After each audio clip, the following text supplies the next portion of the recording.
WADR, promoting dialogue. It's May Day in Dakar, Banjul, Monrovia, 1 o'clock in Lagos, Cotonou, and Niamey. Good afternoon, and many thanks for staying tuned to West Africa Democracy Radio, broadcasting on 94.9 FM and online at wadr.org. This is Newslink. Here are the top stories. Ghanaian government bans award of state contracts in foreign currencies. Unfortunately, foreign currencies are becoming the means of transacting business in Ghana. This trend, if not checked, will erode the confidence in our currency, drive inflation. Made in ECOWAS Excellence in Journalism Awards take center stage today in Banjul, Niger, to mark a second anniversary of its military coup on Saturday, July 26, amid escalating insecurity. Depuis l'arrivée du CNSP, since the arrival of the CNSP, there has been a lot of evolution. The security aspect is very positive. Ils ont dit qu'ils vont combattre l'insécurité. They said they'll fight insecurity so that Nigerians can live in complete security in the territory. First with the insecurity that we are facing. And WFP to suspend emergency aid to over 1 million people in northeastern Nigeria by end of July due to funding shortfalls. Please stay tuned for details of these stories and more. Here is Augustine Coley with Newslink. We are glad you have joined our broadcast this afternoon. We begin in Ghana, where the government, through the Ministry of Finance, has announced a new directive banning the award of state contracts in foreign currencies. This move is aimed at cracking down on the increase in use of foreign currencies for pricing and contracting in Ghana. The measure was announced by Finance Minister Dr. Kassel Ato-Fosun during the presentation of the 2025 mid-year budget review in Parliament on Thursday. Dr. Fosun stated that the growing preference for foreign currencies is eroding confidence in the Ghana cedi and undermining the country's economic stability. WADR's Nadia Ditete reports. Presenting the 2025 mid-year budget review on Thursday, July 24, Finance Minister Dr. Kassel Ato-Fosun announced a new directive banning the pricing of goods, services, and government contracts in foreign currencies. The directive, issued by President John Dramani Mahama, took effect the same day. It bars all government agencies from awarding contracts in any currency other than the Ghana cedi, regardless of the source of funding. Unfortunately, foreign currencies are becoming the means of transacting business in Ghana. This trend, if not checked, will erode the confidence in our currency, drive inflation, and result in the loss of value in the symbol of our sovereignty. To curb this unfortunate development, His Excellency President John Dramani Mahama has directed that beginning 24th of July 2025, no contract awarded by government, irrespective of source of fund, should be denominated in foreign currency. The minister reminded the public that the Foreign Exchange Act of 2006 prohibits individuals and businesses from pricing, advertising, or receiving payment in foreign currencies without written approval from the Bank of Ghana. Dr. Fosun tied the ban to the government's broader efforts to stabilize the economy. He said the cedi has seen strong gains in recent months and it's time for businesses to reflect this by reducing prices. He also thanked Makola traders for raising concerns about exchange rate instability during his consultations and reassured Ghanaians that price and currency stability will be sustained. As part of the mid-year review, the finance minister called for unity, renewed confidence, and national pride in the cedi as a lasting symbol of Ghana's sovereignty. It has endured. It has evolved, and it remains the only legal tender of our republic. Let us protect it. Let us trade with our currency, the Ghana cedi. Let us talk about it with pride, not as a burden, but as a badge of economic independence. I believe in the cedi. Fellow countrymen and women, you also have to believe in the cedi. For WADR, Nadia Ditete, Accra. In Nigeria, more than 1.3 million people stand at risk of facing worsening hunger and nutrition crisis as the World Food Programme WFP announces plans to suspend all emergency aid in the northeastern region of the country. The suspension, driven by severe funding shortfalls, is set to take effect at the end of July 2025. This comes as Nigeria grapples with escalating violent extremism and record levels of hunger. Francis Boniface completes the story. In a statement issued on July 23, the World Food Programme Country Director for Nigeria, David Stevenson, announced that the organization's food and nutrition stocks have been completely exhausted, just as violence escalates and hunger reaches record levels across the country. Stevenson confirmed that WFP's final food supplies left its warehouses in early July, and life-saving assistance will cease once the current round of distributions is completed.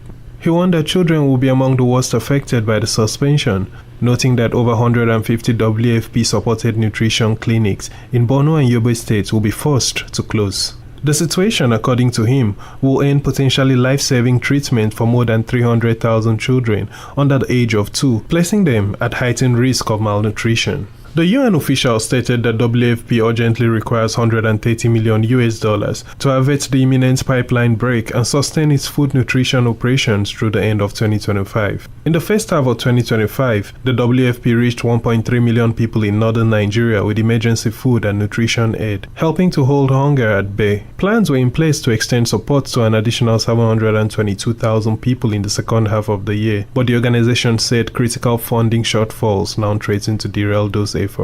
Amid Nigeria's ongoing economic crisis, the suspension of WFP's emergency aid could leave millions of vulnerable people facing impossible choices, such as enduring worsening hunger, migrating under dangerous conditions, or becoming susceptible to recruitment and exploitation by extremist groups in the region. Francis Boniface with that report. Meanwhile, Nigerian President Bola Tinubu says the country's economic turmoil, which he inherited from the previous administration, is beginning to stabilize. While acknowledging the challenges, President Tinubu expressed optimism that his government's efforts are starting to yield fruits. Amid growing political realignments ahead of 2027 general elections, Tinubu also dismissed the newly formed opposition alliance as a coalition of confusion, suggesting it lacks direction and coherence. The Nigerian leader made the remarks on Thursday as the ruling party, All Progressives Congress, appointed a new national chairman following the abrupt resignation of its previous chairman, Abdullahi Gandoji, last month. WADR's Abuja correspondent Usma Umar reports. President Bola Tinubu described his administration's economic reforms as necessary stabilizers of an economy he inherited in a highly fragile state. Speaking on Thursday at the National Executive Council meeting of the All Progressives Congress (APC), President Tinubu asserted that the economy left behind by the Buhari administration was wobbly and in need of decisive intervention. Our journey as a government and as a party has been fulfilling and rewarding. I can report to you today that the economy that we inherited, wobbling, confused, is today stabilized and we are making progress. At the same time, the Nigerian leader dismissed the recently formed opposition coalition as a coalition of confusion, arguing that it lacks coherence and real vision for the country. He affirmed his confidence in the ruling APC as the credible and organized choice ahead of the 2027 general elections. It's not a bad idea to abandon the sinking ship and be absent from a coalition of confusions. Our firm commitment, we marked 2 years in office. It has been very rewarding. Meanwhile, the ruling APC has moved swiftly to fill a leadership gap at its helm following the resignation of National Chairman Abdullahi Umar Ganduji. In late June, the party's National Executive Committee convened in Abuja on Thursday, July 24, and endorsed Professor Nentawe Yilwata, Minister of Humanitarian Affairs and Poverty Reduction, as the new national chairman. Ganduji, who cited health reasons in his resignation letter, had served as national chairman since August 2023. He was temporarily replaced by acting chairman Ali Bukar Dalori until the NEC meeting confirmed Yilwata's election. The new chairman, Dr. Yilwata, received nominations from key party figures, including the governor of Imo State and the Speaker of the House of Representatives. For Newslink on West Africa Democracy Radio, Usman Umar reporting from Abuja. More stories coming up on West Africa Democracy Radio. Newslink continues. An African Union delegation is currently in the Guinean capital Conakry, 2 months ahead of the constitutional referendum scheduled for September 21, 2025.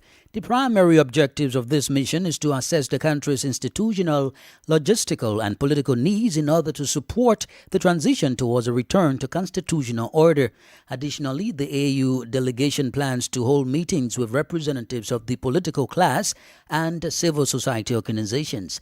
Abdullahi Hassan has the details in this report. Led by Caliste Aristide Mbari, a senior official of the African Union Commission, the delegation began its mission with a meeting with the Minister of Territorial Administration on Wednesday, July 23, 2025. The following day, Thursday, July 24, the delegation met with the President of the Transitional Parliament. At the conclusion of these discussions, the head of the mission commended the efforts of the Guinean authorities to restore constitutional order. Here is Caliste Aristide Mbari. This mission is to listen to the different actors and to make the expertise of our organization available to the authorities of the Guinean people to support them in their efforts to allow the country to bring all of its sons together around a common project. For his part, the president of the National Transitional Council, Dansa Koroma, briefed the mission on the progress of the transition process, including the submission of the draft new constitution to the transitional president, the ongoing public awareness campaign, and the logistical preparations for the upcoming referendum. We have explained the actions that are underway and those that are in the projects and strengthened the process of returning to the constitutional order, which must not be seen only at the prism of the holding of the referendum or elections.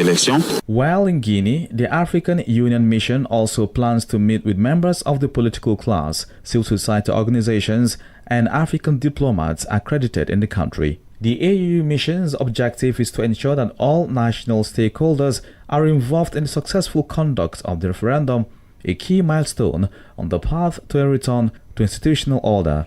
A report from Chenu Alpha Ibrahim Al-Balde in Conakry, voiced by Abdullahi Hassan. Let's turn our attention to Banjul, the Gambian capital, where the maiden edition of ECOWAS Excellence Award for Journalists is set to take center stage today. 12 of West Africa's most outstanding journalists will be honored for their powerful contributions to public service journalism.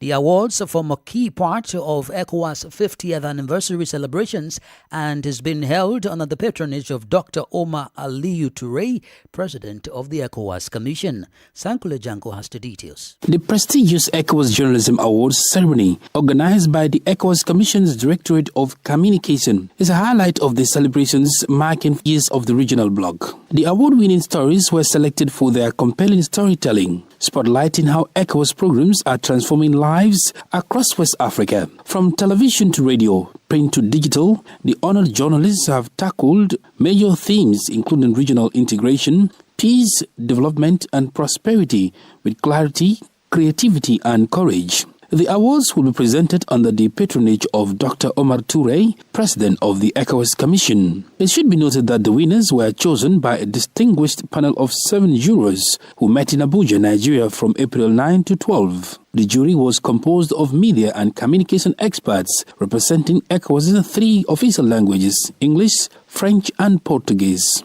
Among the prominent figures on the panel were Mamburenjai, Special Advisor on Economic Affairs to the ECOWAS President, Joel Ahofoji, Head of Communications at the Commission, and Professor Abdullahi Gassama, who served as President of the jury.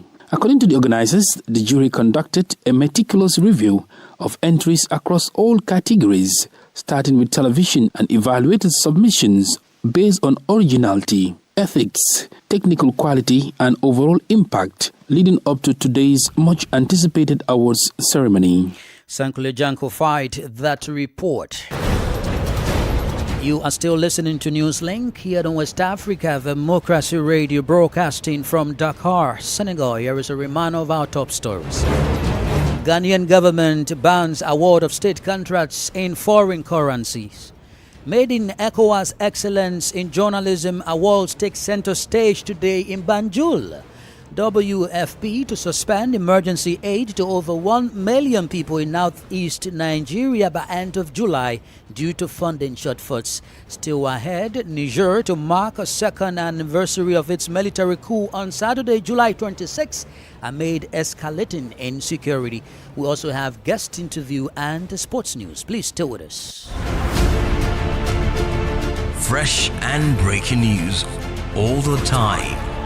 Hear it first as the news breaks, only on West Africa Democracy Radio. Newslink continues. Many thanks for staying with us. We are streaming live on YouTube at WADR News and on Facebook, WADR English Service. Crossing over to Liberia now, where a social media video has sparked public outrage after it went viral, showing a woman being allegedly assaulted by a police officer. The incident occurred during a joint anti-power theft operation by the Liberia Electricity Corporation and the National Police Force aimed at making arrests and disconnecting illegal power connections across Monrovia and its environs. According to sources, the woman, identified as Zinab Ba, resisted arrest and allegedly assaulted officers, leading to a forceful arrest with her hijab removed. The viral video triggered protests and widespread condemnations, particularly from among women groups and the Muslim community, calling for an immediate investigation and disciplinary action against the officer involved.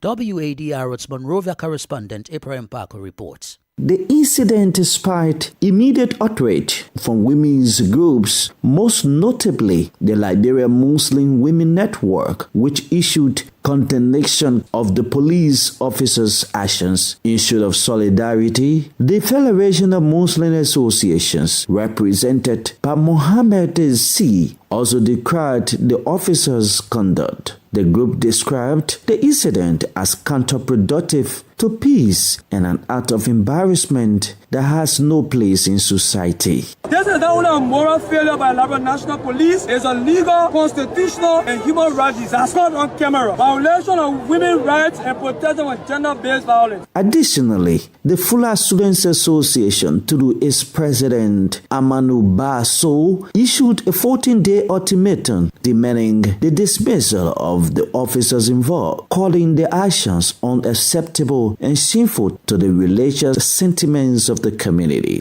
So, hereby issues a 14-day ultimatum to the Liberia National Police, relevant government authorities to 1. Publish concrete findings of this investigation and commence immediate legal actions against all officers involved. Failure to do so will prepare for so to explore legal and international advocacy actions. Meanwhile, Liberia's chief imam Ali Clay appealed to the Muslim community to remain calm. He assured the public that the leadership of the Liberia National Police is engaging the matter seriously with promises of a swift and just resolution. In an official statement, the Liberia National Police acknowledged the concerns raised by the Muslim community and confirmed that an investigation is underway. The statement noted that the officer in question has been referred to the Professional Standards Division for internal review. For Newslink on WADR, Ibrahim Parker, Monrovia.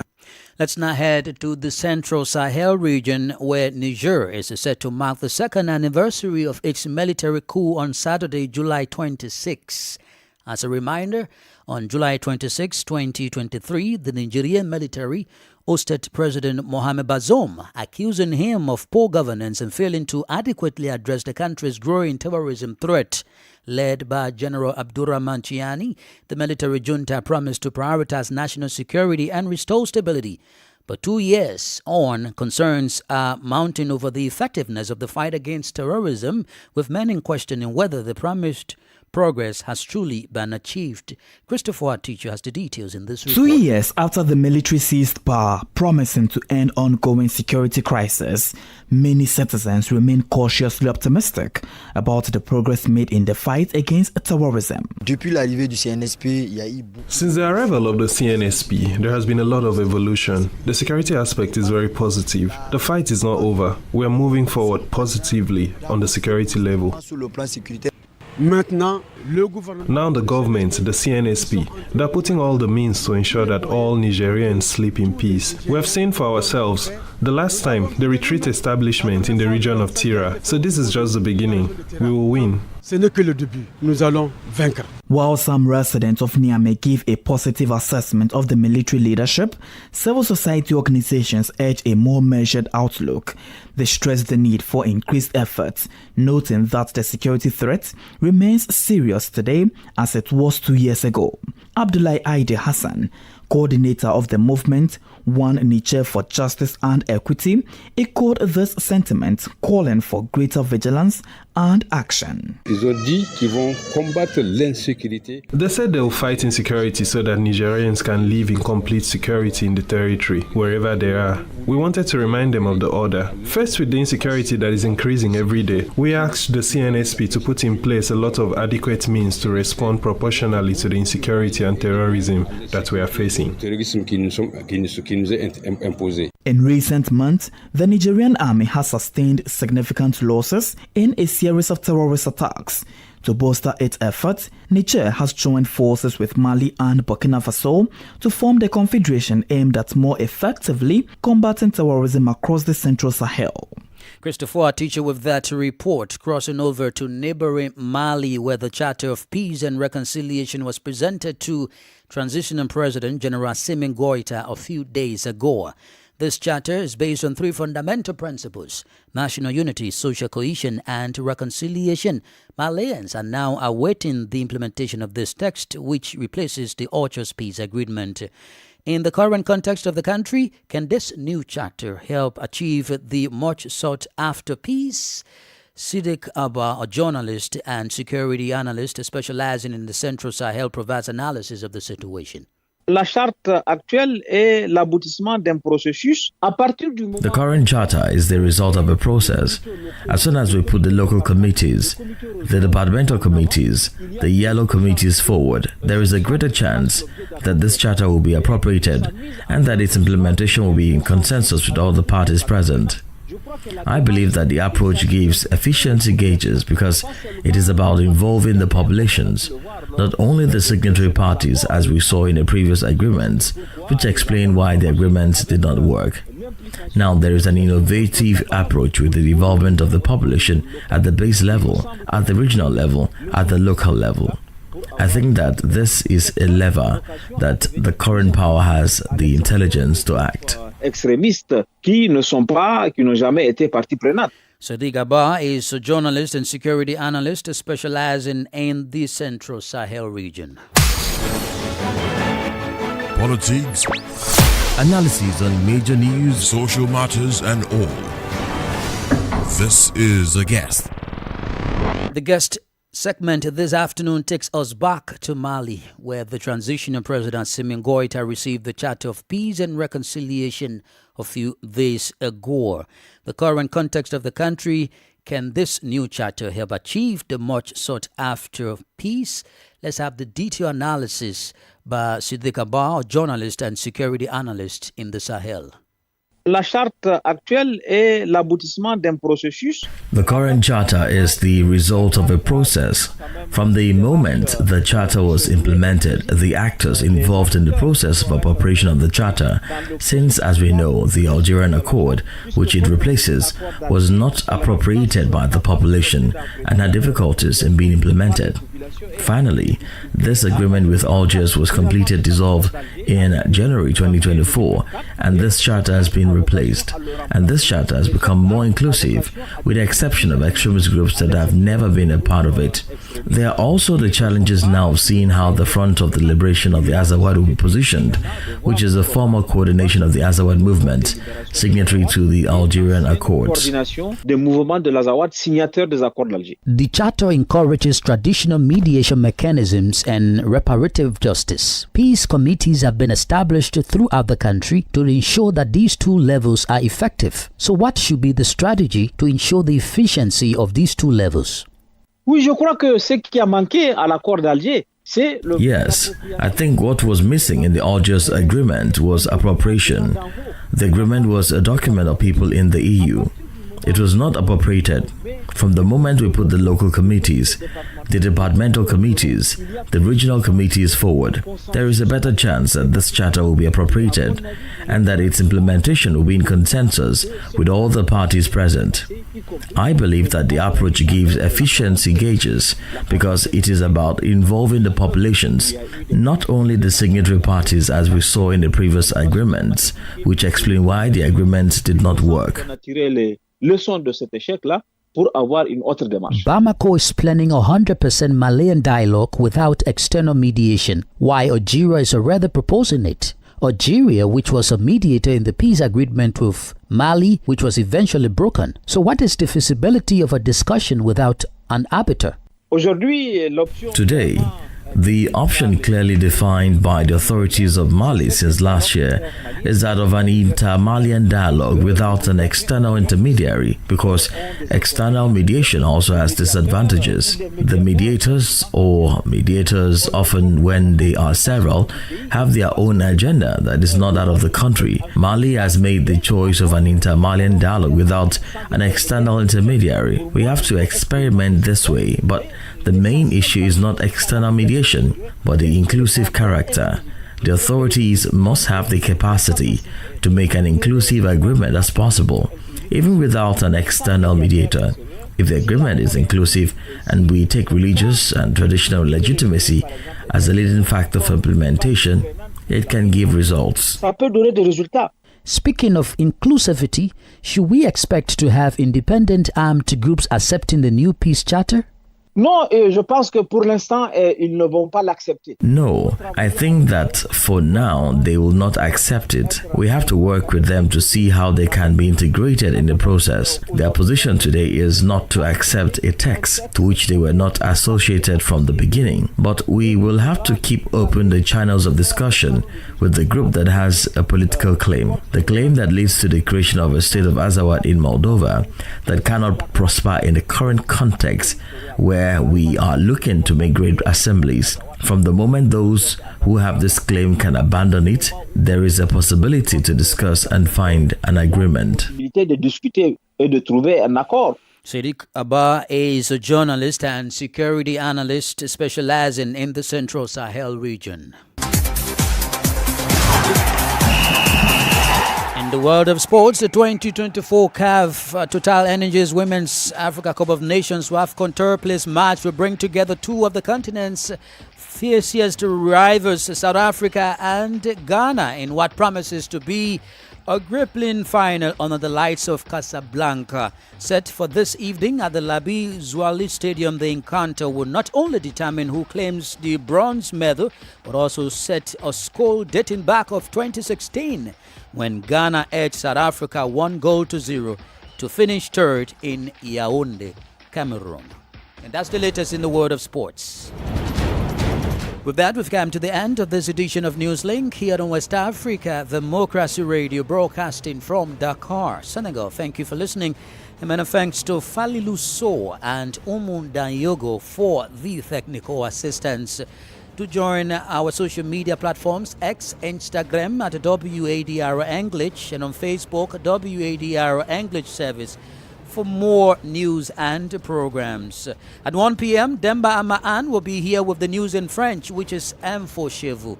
Until then, I am Augustine Cully. Good afternoon.